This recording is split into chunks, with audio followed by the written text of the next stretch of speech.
Hola, hoy nos vamos a sumergir en las ideas de una obra que tiene un título que ya de por sí es pura poesía, El puente donde habitan las mariposas. Solo con el nombre ya nos podemos imaginar que esto va a ser un viaje de metáforas, de mirar hacia adentro y sobre todo de transformación.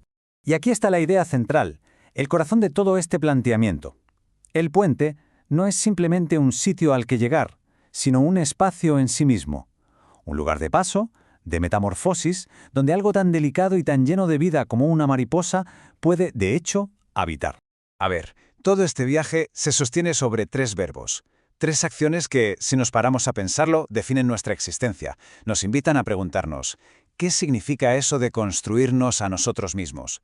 ¿Y qué es de verdad habitar nuestro cuerpo, el presente? Y claro, la gran pregunta, ¿qué es realmente pensar? Pues estas son las preguntas que van a ser nuestra guía, creando un puente muy interesante entre la filosofía y la neurociencia. Empezamos por el primer pilar, construir. Pero ojo, no hablamos de construir algo ahí fuera, sino del acto más personal que existe, la construcción totalmente deliberada de un cerebro plástico, un cerebro que sea capaz de cambiar. El punto de partida, y esto es clave, es ser honestos. No se trata de empezar de cero, como si no hubiera nada, sino de encarar un proceso de reconstrucción. Es un trabajo sobre los cimientos de lo que ya somos para poder levantar algo nuevo encima. Y este proceso, fijaos, se divide en tres pasos que son fascinantes. Primero, una colisión de biologías, que es básicamente un encuentro cara a cara con nuestra propia naturaleza. Luego, la tarea de poner orden en nuestros museos desordenados. Ya sabéis, esos almacenes mentales llenos de recuerdos, ideas, prejuicios. Y todo esto con un objetivo final, forjar un cerebro plástico.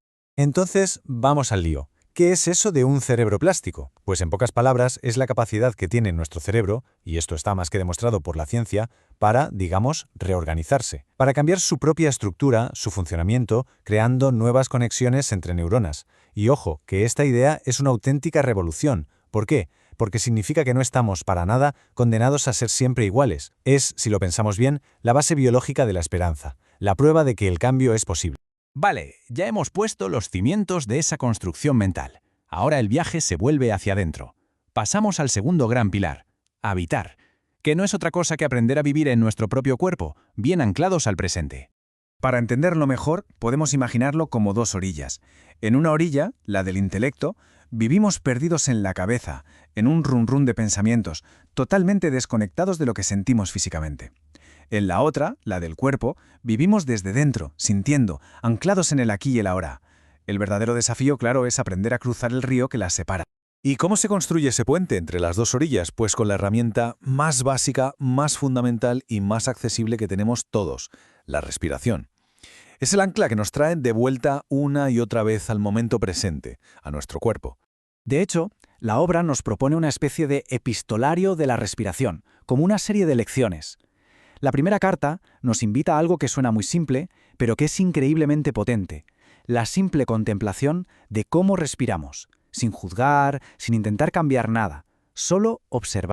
La segunda carta es una lección de realismo, y yo diría que de compasión. Nos recuerda que la atención no es una roca, no está quieta, es más bien un baile, un movimiento continuo entre el ancla, que es nuestra respiración, y todas esas distracciones que inevitablemente aparecen en la mente. La práctica no consiste en no distraerse, sino en darse cuenta y volver, amablemente, una y otra vez. Bueno, ya hemos construido y hemos habitado. Ahora nos toca enfrentarnos al tercer gran reto de este viaje, subir la montaña del pensamiento. La idea clave de esta etapa es darnos cuenta de que pensar no es algo que simplemente pasa, como si fuera la lluvia. No. Es una práctica que se tiene que cultivar, una habilidad que se entrena. Es un esfuerzo consciente. Es una montaña que decidimos escalar.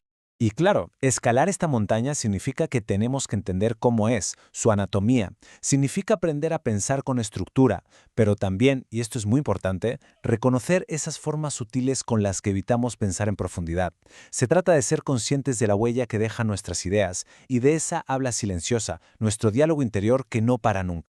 Y con esto llegamos al destino del viaje, al lugar donde todo cobra sentido. Después de construir, de habitar y de pensar, ¿hacia dónde cruzamos? Pues cruzamos hacia la ternura. Esos tres pilares, construir, habitar y pensar, se acaban uniendo en un cuarto verbo, que es un acto totalmente creativo, esculpir. Es como si todo ese trabajo de cultivar la mente y el cuerpo nos diera la capacidad de esculpir conscientemente una nueva forma de ser. Y eso, exactamente eso, es el puente. El puente es ese punto de encuentro, el lugar donde todo se integra, donde la mente y el cuerpo dejan de ser dos orillas separadas y por fin se unen, donde nuestro yo se conecta de una forma real y con sentido con el mundo que nos rodea.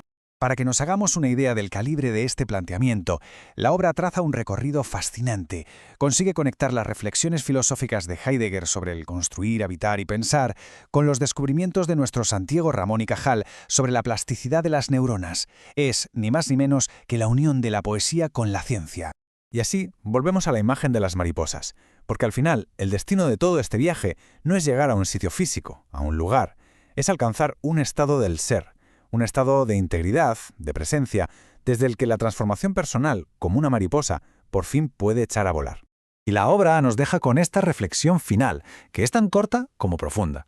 Quizás todo este trabajo de reconstrucción, todo este viaje interior, nos lleva a la conclusión más importante de todas, la de merecer la ternura. La ternura hacia uno mismo y, desde ahí, claro, hacia los demás. Una idea muy poderosa con la que quedarse pensando.